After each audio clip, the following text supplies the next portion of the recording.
మంచిర్యాల జిల్లా భీమారం పోలీసుల ఆధ్వర్యంలో స్థానిక ప్రభుత్వ పాఠశాల విద్యార్థులచే రోడ్డు భద్రతా నియమాలపై ప్రజలకు అవగాహన కల్పించడానికి ర్యాలీ నిర్వహించారు.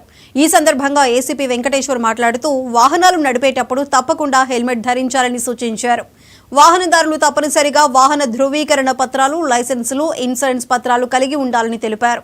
మైనర్ పిల్లలకు వాహనాలు ఇవ్వటం, నెంబర్ ప్లేట్ లేకుండా వాహనాలు నడపటం, మద్యం సేవించి వాహనాలు నడపటం చేసే వారిపై కేసులు నమోదు చేయడం జరుగుతుందని చెప్పారు.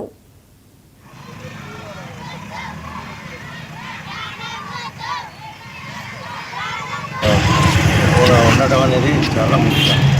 ఒక వ్యక్తి మీద వారి కుటుంబం ఆధారపడి ఉంటుంది, కుటుంబం మీద సమాజం ఆధారపడి ఉంటుంది. ఈ సామాజిక బాధ్యతగా దీన్ని స్వీకరించి ముందుకు రావడం అనేది చాలా ఈ సందర్భంగా వారికి కృతజ్ఞతలు. ఎస్ఐ గారి ఆధ్వర్యంలో మరియు జిల్లా పరిషత్ హై స్కూల్ హెడ్ మాస్టర్ గారి ఆధ్వర్యంలో రోడ్ అవేర్నెస్ ప్రోగ్రామ్ ర్యాలీ తీయడం జరిగింది.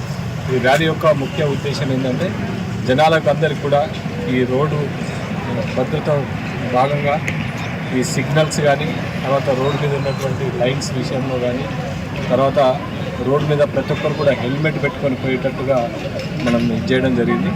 ఈ అవేర్నెస్ ప్రోగ్రామ్ ఇంతటితో కాకుండా పిల్లలతో పాటు యూత్తో పాటు అందరినీ కూడా విలేజెస్ అందరినీ కూడా మనం మోటివేట్ చేయడం జరుగుతుంది.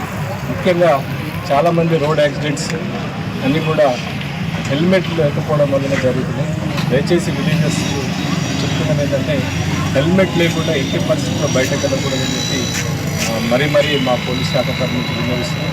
అదేవిధంగా సిగ్నల్స్ జంప్ కావడం కానీ, సిగ్నల్స్ దాటడం కానీ, తర్వాత ఓవర్టేక్ చేయడం విషయంలో జాగ్రత్తలు కానీ, తర్వాత ఇంకా ఇతరత్ర రోడ్డు విషయంలో కూడా మనం సిగ్నల్స్ విషయంలో కూడా జనాన్ని అంతా కూడా జాగ్రత్త పరుస్తున్నాం. ఇందులో ప్రజలంతా కూడా భాగస్వాములై మీరంతా కూడా క్షేమంగా ఉండాలని చెప్పి ఇంటికి బయటకు వెళ్ళిన వ్యక్తి సురక్షితంగా ఇంటికి పోవాలంటే దేవుడితో పాటు మనం హెల్మెట్ని కూడా నమ్ముకొని ముందు పోవాల్సిందిగా కోరుతున్నాం. దీనిలో పాల్గొంటున్నటువంటి విద్యార్థులకు తర్వాత